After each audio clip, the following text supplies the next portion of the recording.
حضرت نوح علیہ السلام کا مکمل واقعہ۔ قرآن مجید کی بہت سی آیات میں حضرت نوح علیہ السلام کے بارے میں بیان کیا گیا ہے، اور مجموعی طور پر قرآن کی 29 سورتوں میں اس عظیم پیغمبر کے بارے میں گفتگو ہوئی ہے۔ ان کا نام 23 مرتبہ قرآن کریم میں آیا ہے۔ مورخین و مفسرین نے لکھا ہے کہ نوح علیہ السلام کا نام عبد الغفار یا عبد الملک یا عبد الاعلیٰ تھا، اور نوح کا لقب انہیں اس لیے دیا گیا کیونکہ وہ سال ہا سال اپنے اوپر یا اپنی قوم پر نوحہ و گریہ کرتے رہے۔ آپ کے والد کا نام لمک یا لامک تھا۔ نوح علیہ السلام اللہ تعالیٰ کے پیغمبر تھے۔ آپ نے تقریباً 950 سال تک لوگوں کو اللہ کی طرف بلایا، مگر آپ کی قوم کا جواب یہ تھا کہ آپ بھی ہماری طرح عام آدمی ہیں۔ اگر اللہ کسی کو بطور رسول بھیجتا تو وہ فرشتہ ہوتا۔ صرف 80 لوگوں نے ان کا دین قبول کیا۔ نوح علیہ السلام نے ان کے عذاب کی بد دعا فرمائی، جس کے نتیجے میں ان پر سیلاب کا عذاب نازل ہوا۔ اللہ تعالیٰ نے آپ کی قوم پر عذاب بھیجا اور آپ کو ایک کشتی بنانے اور اس میں اہل ایمان کو اور ہر چرند پرند کے ایک جوڑے کو رکھنے کو کہا۔ تب طوفان کی شکل میں عذاب آیا اور سب لوگ سوائے ان کے جو حضرت نوح علیہ السلام کی بنائی ہوئی کشتی میں سوار تھے ہلاک ہو گئے۔ نوح علیہ السلام کے دنیا میں آنے کے بعد ان کی اولاد دنیا میں خوب پھلی پھولی، لیکن ایک مدت گزر جانے کے بعد وہ لوگ خدا کو بھول چکے تھے، اور ایک خدا کی بجائے انہوں نے مٹی اور پتھر کے کئی خدا بنا لیے تھے۔ نہ صرف ان کی عبادت گاہیں بتوں سے بھری پڑی تھیں، بلکہ ہر گھر میں بت رکھے ہوئے تھے جن کی وہ پوجا کیا کرتے اور ان سے مرادیں مانگا کرتے تھے۔ نوح علیہ السلام نے اپنی قوم کو اللہ تعالیٰ کے احسانات جتلا کر سیدھے راستے پر چلنے کی تلقین کی اور اس بری راہ سے منع فرمایا۔ ان لوگوں نے حضرت نوح علیہ السلام کا مذاق اڑایا اور کہا، بھلا یہ بتاؤ کہ تم نبی کیسے بن گئے؟ تم تو ہمارے جیسے گوشت پوست کے بنے ہوئے ہو اور ہم میں ہی پیدا ہوئے ہو۔ تم میں ایسی کون سی چیز ہے جس سے ہم تمہیں نبی سمجھیں؟ اور اگر خدا کو نبی ہی بھیجنا تھا تو وہ کسی فرشتے کو نبی بنا کر بھیج دیتا۔ نوح علیہ السلام نے اپنی قوم کو اللہ کے احسانات جتلائے اور کہا، تم کو چاہیے کہ ان بیکار بتوں کی پرستش چھوڑ کر ایک خدا کی عبادت کرو، اور میں اس کی تم سے کوئی اجرت نہیں مانگتا، تمہاری ہی بھلائی کے لیے تم کو نصیحت کرتا ہوں۔ نوح علیہ السلام نے 950 سال تک اپنی قوم میں وعظ و تبلیغ کی اور کوشش کی کہ وہ خدا واحد کے سچے پرستار بن جائیں، مگر ان پر کوئی اثر نہ ہوا، بلکہ حضرت نوح علیہ السلام وعظ فرماتے تو ان کو مذاق مستی میں اڑاتے، کانوں میں انگلیاں ٹھوس لیتے تاکہ ان کی آواز کانوں میں نہ پہنچ جائے۔ صرف چند لوگ تھے جو آپ پر ایمان لائے۔ قوم کی یہ سرکشی اور نافرمانی دیکھ کر نوح علیہ السلام نے اپنے رب کو پکارا کہ اے اللہ، میں تو اس قوم سے تنگ آ گیا ہوں۔ اللہ تعالیٰ نے حضرت نوح علیہ السلام کو حکم دیا کہ ایک کشتی بناؤ، اور یہ بھی حکم دے دیا کہ دیکھنا اب کسی کی سفارش نہ کرنا، اب ان پر ضرور عذاب نازل ہو کے رہے گا۔ حضرت نوح علیہ السلام خدا کے حکم کے مطابق کشتی بنانے میں لگ گئے۔ جب آپ کشتی بنا رہے تھے تو قوم کے لوگ اس کا مذاق اڑا رہے تھے، تانے کس رہے تھے کہ کل تک تبلیغ کر رہے تھے، آج بڑائی بن گئے۔ کبھی کہتے ہیں کہ کشتی تو بنا رہے ہو لیکن دریا کہاں سے لاؤ گے کشتی چلانے کے لیے؟ حضرت نوح علیہ السلام اپنے کام میں لگے رہے۔ جب کشتی بن کر تیار ہو گئی تو خدا نے حکم دیا کہ اپنے اہل اور ان لوگوں کو کشتی پر سوار کر لو جو مجھ پر ایمان لے آئے ہیں، اور ہر جانور کا ایک ایک جوڑا بھی کشتی میں رکھ لو۔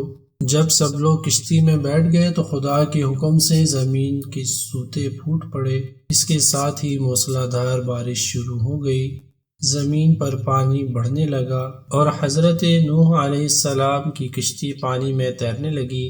پانی بڑھا تو حضرت نوح علیہ السلام نے دیکھا کہ ان کا ایک بیٹا جس کا نام کنعان تھا پانی میں ڈوبنے لگا ہے۔ آپ نے اسے آواز دی کہ اب بھی آ جاؤ تاکہ خدا کے عذاب سے بچ سکو، مگر اس نے جواب دیا کہ آپ جائیں، میں کسی پہاڑ کی چوٹی پر چڑھ کر اپنی جان بچا لوں گا۔ پانی تھا کہ تھمنے کا نام ہی نہ لیتا تھا۔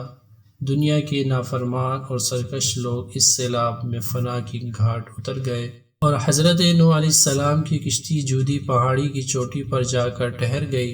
اب خدا کے حکم سے سیلاب تھم گیا اور زمین نے سارا پانی اپنے اندر جذب کر لیا۔ اب خدا نے حضرت نوح علیہ السلام کو حکم دیا کہ کشتی سے اتر جاؤ، تجھ پر اور وہ لوگ جو تجھ پر ایمان لائے ہیں ان پر ہماری رحمتیں برکتیں نازل ہوں گی۔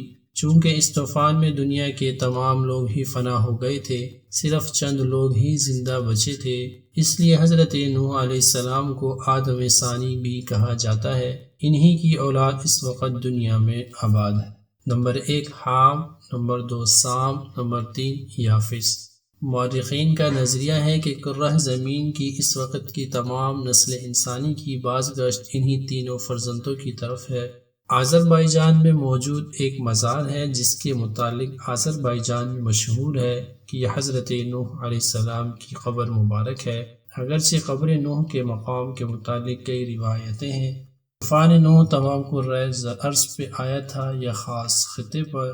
قدیم ماہرین فلکیات کے مطابق یہ طوفان تمام کرۂ ارض پر نہیں آیا تھا بلکہ خاص خطے تک محدود تھا، جبکہ بعض اہل علم کے نزدیک یہ تمام کرۂ ارض پر حاوی تھا۔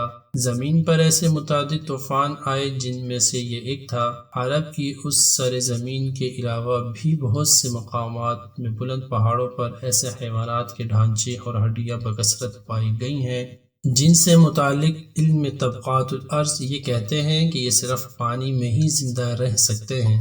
ان باتوں کو دیکھتے ہوئے اہل تحقیق کی یہ رائے ہے کہ طوفان تمام کرۂ ارض پر آیا تھا۔ جودی پہاڑ۔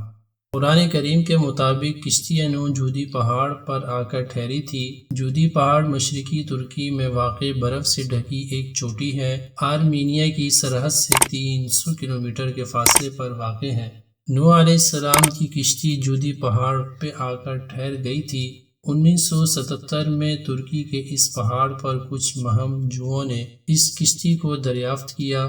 اخبارات میں اس کی تصاویر شائع ہوئیں تو یہودیوں، عیسائیوں اور ملحدین کے درمیان ایک نئی بحث چھڑ گئی۔ ملحدین اور روشن خیالوں نے اس پر 4 بڑے اعتراض اٹھائے۔ یہود و نصارہ اس کا جواب نہ دے سکے، مگر قربان جائیے کہ قرآن مجید میں ان کے تمام اعتراضات کے جواب پہلے سے موجود ہیں۔ پہلا اعتراض، بغیر کسی ٹیکنالوجی کے 6000 سال قبل ایسی عظیم الشان کشتی بنانا کیسے ممکن ہوا جو اتنا وزن اٹھا کر لمبے عرصے تک سمندر میں سفر کرتی رہی؟ تو اس کا جواب یہ ہے، سورہ قمر کی آیت نمبر 13۔ ترجمہ: اور ہم نے اسے تختوں اور کیلوں والی کشتی پر سوار کر لیا۔ تحقیق کے بعد اس کشتی سے دھاتی، کیلوں اور تختوں کے آثار ملے ہیں۔ کیلوں اور تختوں کی وجہ سے ہی یہ ممکن ہوا۔ اللہ جل شانہ نے نوح علیہ السلام کو اس کا علم عطا فرما دیا تھا۔ دوسرا اعتراض، اس زمانے میں اتنی بڑی کشتی کیسے بنائی جا سکتی تھی جس میں دنیا بھر کے جانوروں کے جوڑے سوار ہوئے؟ تو اس کا جواب قرآن پاک کی سورہ ہود آیت نمبر 40 میں اللہ تعالیٰ نے دیا۔ ترجمہ: یہاں تک کہ جب ہمارا حکم آ پہنچا اور تنور ابلنے لگا، ہم نے کہا کہ اس کشتی میں ہر قسم کے جانداروں میں سے جوڑے یعنی 2 جانور، ایک نر اور ایک مادہ سوار کرا لے، اور اپنے گھر کے لوگوں کو بھی سوائے ان کے جن پر پہلے سے بات پڑ چکی ہے، اور سب ایمان والوں کو بھی۔ اس کے ساتھ ایمان لانے والے بہت کم تھے۔ یعنی یہ کشتی کوئی عام کشتی نہیں تھی بلکہ بہت بڑی کشتی تھی۔ یہ کشتی 3 منزلہ ہے اور بہت لمبی چوڑی ہے۔ اس میں 522 ریل کے ڈبے سوار کیے جا سکتے ہیں۔ 25,000 جانوروں کی گنجائش موجود ہے، اس لیے اتنے جانوروں کا سما جانا بالکل درست ہے۔ تیسرا اعتراض، اتنی بڑی کشتی اتنے عظیم طوفان میں بغیر لنگر کے کیسے تیر سکتی ہے؟ جواب، سورہ ہود آیت نمبر 41۔ ترجمہ: نوح علیہ السلام نے کہا، اس کشتی میں بیٹھ جاؤ، اللہ ہی کے نام سے اس کا چلنا اور ٹھہرنا ہے، یقیناً میرا رب بڑی بخشش اور بڑے رحم والا ہے۔ حیرت انگیز طور پر جس پہاڑ پر یہ کشتی ٹھہری ہے، اس کے نیچے وادی میں چٹانوں کے نیچے بڑے بڑے لنگر دریافت ہوئے ہیں، وہ اسی کشتی کے لنگر ہیں۔ چوتھا اعتراض، ایک لکڑی کی کشتی اتنے لمبے عرصے تک ایک پہاڑ کی چوٹی پر کیسے باقی رہی؟ تو اس کا جواب، سورہ قمر آیت نمبر 15 ترجمہ۔ اور ہم نے اسے اہل دنیا کے لیے اپنی قدرت کی نشانی بنایا ہے، تو ہے کوئی نصیحت حاصل کرنے والا؟ حالیہ تحقیق سے پتہ چلا کہ اس پورے پہاڑی سلسلے میں صرف اس پہاڑ کی چوٹی پر برف ہے جہاں یہ کشتی ہے۔ برف کی وجہ سے یہ کشتی محفوظ رہی۔ جزاک اللہ۔